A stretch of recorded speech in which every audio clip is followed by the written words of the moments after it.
When Meghan Markle walked into the Good Morning America studio that morning, everything about her presence screamed poise and intention. The appearance was meant to mark a turning point, a bold re-entry into mainstream media after a stretch of calculated silence. Her team had worked behind the scenes for weeks to ensure the tone of the interview would focus on her charitable efforts, specifically a new literacy program for underserved communities. Robin Roberts, beloved for her calm but incisive interviewing style, had been chosen as the host precisely because she could deliver gravitas without spectacle. At least that was the idea. Meghan arrived dressed in an elegant, understated cream ensemble that suggested vulnerability wrapped in control. The studio lighting was flattering. The producers were humming with professional energy, and Robin greeted her warmly. For the first few minutes, the interview flowed just as planned. Meghan spoke about her project, statistics around childhood, reading, and her hopes to bridge opportunity gaps with storytelling. Then Robin asked a question that pivoted the conversation. Some critics say your return to public advocacy feels more like a branding strategy than grassroots action. How do you respond to those who feel this is all a calculated comeback? Asterisk, the smile on Meghan's face stiffened, just slightly. I think that's a cynical way to view service, she said evenly. What I've learned is that people will always project their discomfort onto someone who chooses to speak up. Robin nodded but didn't let go. But would you agree that your public image is highly curated? That there's often a tension between authenticity and presentation? Meghan raised her eyebrows. If being prepared and thoughtful is seen as inauthentic, then we've set a dangerous standard for women in leadership. Robin pressed further. And yet many still feel like they're watching a performance rather than a person. Does that perception trouble you? Meghan took a breath. I'm not here to manage how others choose to perceive me. I'm here to focus on impact, not approval. There was a beat of silence. Robin smiled faintly. But isn't it difficult to separate the two when you're releasing books, producing documentaries, and launching lifestyle brands all under the umbrella of impact? That's when Meghan's composure visibly wavered. She straightened in her seat. Are you suggesting that a woman can't wear multiple hats without being accused of manipulation? Robin's response was diplomatic but direct. I'm suggesting that transparency matters. When you occupy multiple lanes, celebrity, activist, entrepreneur, it's natural for people to ask who the driver really is. Meghan's tone hardened.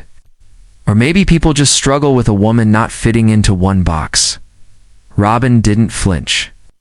But do you understand that criticism isn't always rooted in sexism? Sometimes people genuinely question motives when philanthropy and personal brand evolve together. Meghan gave a clipped smile. It's always motives when it's me. I don't see the same scrutiny when others do the same. The energy in the room shifted. Meghan crossed her arms, her voice sharper now. I came here to talk about education. But it seems we're more interested in dissecting me as a headline than the cause I'm championing. Robin replied, We're discussing both because they're interconnected. You're the face of this initiative. That was when Meghan leaned forward and said with startling clarity, Then maybe it's time we start focusing on solutions instead of constantly questioning the messenger. The tension reached its peak when Robin brought up Meghan's recent business ventures, including a podcast relaunch and a rumored brand deal. Some would say these projects dilute the credibility of your activism, Robin said carefully. Meghan exhaled sharply. And some would say women aren't allowed to build empires without being dragged for it. The line hung in the air, like a gauntlet. Robin remained calm, her voice even. It's not about dragging, it's about accountability. If your platform is built on trust, then transparency about your priorities matters. Meghan stared at her, then slowly shook her head. This wasn't the conversation we agreed on.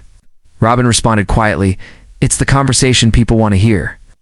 Meghan's expression hardened, the camera catching every flicker of frustration. No, she said. It's the conversation people want to use to undermine women who dare to rise. With that, she pulled off her mic. The producers in the control room sat up straight, alarmed. Meghan rose to her feet. I came here to uplift girls who need help, not to be interrogated like a defendant. Robin remained seated, composed, but her face betrayed a flicker of disappointment. "I'm sorry you feel that way," she said, asterisk without another word. Meghan turned and walked off the set. The studio fell into stunned silence. One of her aides rushed forward, attempting to mediate. But Meghan's body language was final, head high, jaw clenched, eyes straight ahead. Cameras were quickly cut, and GMA switched to an emergency commercial break. Inside the control room, chaos erupted. "Did she just walk off?" One producer gasped. Another shouted into the comms, "We're scrubbing the feed now." Get it. Was too late. Several audience members had recorded the moment on their phones. Within 20 minutes, unfiltered clips surfaced across social platforms. The phrase "Meghan storms off GMA" trended globally. Comment sections exploded with divided reactions. Some cheered her for taking a stand against what they called condescending media tactics. Others claimed she had overreacted, calling her walkout a tantrum in disguise. Asterisk, as the day progressed, official statements were released. ABC confirmed that Meghan had ended the interview prematurely due to a disagreement in tone. Her team issued a carefully worded response. The Duchess of Sussex remains committed to literacy and equity work, but felt that the interview on GMA did not align with the agreed-upon purpose of highlighting global educational efforts. Meanwhile, Robin Roberts made no public comment. Her silence, some said, spoke volumes. Privately, sources at GMA revealed she was disappointed but unsurprised. The network stood behind Robin's conduct, calling her a consummate professional. In a complex live moment, opinion writers had a field day. Op-eds argued about the ethics of asking hard questions in soft interviews. Talk shows debated who won the exchange. But nobody could deny one fact. The clip had gone viral. Asterisk, social media fractured into warring camps. Meghan's fans defended her with passionate urgency. She came to talk about kids and books, not defend her identity. One tweet read, shared nearly 500,000 times. Meanwhile, critics flooded comment threads, accusing her of dodging fair scrutiny. "If you want the spotlight, you have to take the heat," said another, with equally viral reach. The incident reignited old tensions from the Sussex media war's claims of press bias, gender double standards, the weaponization of trauma for headlines. Late-night comedians joked about the storm-off, while political commentators used it as a metaphor for celebrity fragility. Meghan's walkout wasn't just a television moment. It had become a cultural mirror. Asterisk, in the days that followed, Meghan avoided public appearances. Her foundation's social media channels continued to promote the literacy initiative. But engagement was derailed by questions about the interview. Robin resumed her role on GMA as if nothing had happened, but eagle-eyed.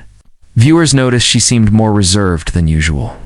Internal reports said the network faced advertiser pressure. Some praised the viral moment as ratings gold, while others worried about polarizing viewers. Behind the scenes, ABC executives reportedly considered tightening interview protocols for high-profile guests. Meghan's team, meanwhile, explored options for future media appearances, leaning toward more scripted formats to avoid mischaracterization. Asterisk, weeks later, a new clip emerged from a leaked behind-the-scenes recording, capturing Meghan moments before the interview.